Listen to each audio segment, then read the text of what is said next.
যদি মেসেঞ্জারে ক্লিক করে দিই, মেসেঞ্জারে ক্লিক করলেও কিন্তু দেখেন ব্যাকগ্রাউন্ডে কিন্তু আমার একটা ছবি দেখাচ্ছে। ঠিক আছে, আমি যদি এখান থেকে হোয়াটসঅ্যাপে ক্লিক করে দিই, এখানেও কিন্তু ব্যাকগ্রাউন্ডে আমার ছবি দেখাচ্ছে। মানে আপনি যেখানে ক্লিক করবেন না কেন, আমি ইউটিউবে ক্লিক করলেও কিন্তু দেখা যাচ্ছে ব্যাকগ্রাউন্ডে আমার একটা ছবি রয়েছে।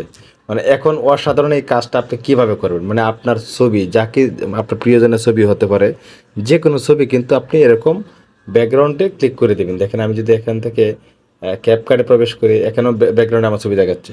তো এই ছবি আপনি চাইলে আপনার প্রিয়জনের ছবি, নিজের ছবি, যে কারো ছবি কিন্তু এরকম ব্যাকগ্রাউন্ডে সেট করতে পারবেন। এর মজাদার সেটিংসটা শিখতে হলে ভিডিওটা শেষ পর্যন্ত দেখুন, আমি দেখিয়ে দিচ্ছি। তো এই কাজটা করার জন্য আপনি সোজা চলে যাবেন গুগল প্লে স্টোরে। আমি প্লে স্টোরে চলে আসলাম। আসার পরে আপনাকে সার্চ বক্সে লিখতে হবে, দেখেন আমি সার্চ বক্সে লিখে দিচ্ছি ডিজাইনার টুলস। দেখেন ডিজাইনার টুলস দেখতে পাচ্ছেন, এই অ্যাপসটা এখান থেকে আপনি ইনস্টল করবেন। আমি অ্যাপটা পুরোটা ছবি দেখাচ্ছি যাতে আপনি চিনতে সহজ হয়। অ্যাপের লোগোটা দেখে রাখেন, ঠিক আছে, ডিজাইনার টুলস। এখন আমি কী করবো, এখান থেকে এটা ওপেন করবো, আপনারা ইনস্টল করে নেবেন। আমি এটা ওপেন করে দিচ্ছি। কিভাবে সেটিংস করবেন, কিভাবে এই ছবিগুলো দিবেন আমি দেখিয়ে দিচ্ছি। তো প্রথমে কি করতে হবে, নিচে দেখতে পাচ্ছেন যে মেকআপ বার্লি, ঠিক আছে, এখানে ক্লিক করবেন।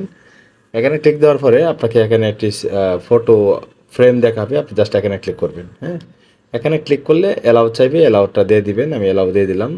তারপর এখান থেকে আপনি যে ছবিটা সেট করুন, আমি ধরুন এই ছবিটা সেট করে দিলাম। এখন এখানে দেখতে পাচ্ছেন সেটিংস নামে একটা আইকন রয়েছে। তার আগে আপনাকে অবশ্যই এখান থেকে এই মেকআপ ওভারলি এটাতে একটা ক্লিক করে অন করে দিতে হবে।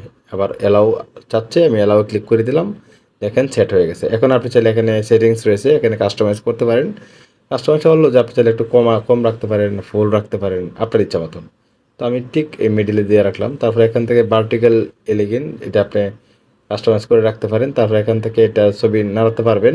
ওকে, এখান থেকে যদি আমি বের হয়ে যাই, দেখেন এখন যেখানে ক্লিক করবো না কেন আমি কিন্তু এই ছবিটা দেখেন এই মধ্যে ক্লিক করছি, ব্যাকগ্রাউন্ডে আমার ছবিটা দেখাচ্ছে। এখন আপনি যদি চান যে আপনি এটা রাখবেন না, বিরক্ত বোধ হচ্ছেন, তাহলে এখান থেকে আবার সেটা অ্যাপের ভিতরে চলে আসবেন। আমি এখান থেকে অ্যাপের ভিতরে চলে আসলাম, ব্যাগে ক্লিক করবো, তারপর এখান থেকে এই অপশনটা এখানে অফ করে দিলেই কিন্তু এটা বন্ধ হয়ে যাবে। ভিউয়ার্স, এই ছিল আজকের ভিডিওটা যদি ভালো লাগে থাকে অবশ্যই আমাদেরকে সাপোর্ট করবেন। আর কী ধরনের ভিডিও চান সেটা কমেন্ট করে জানাতে ভুলবেন না। আসসালামু আলাইকুম ওয়া রাহমাতুল্লাহ।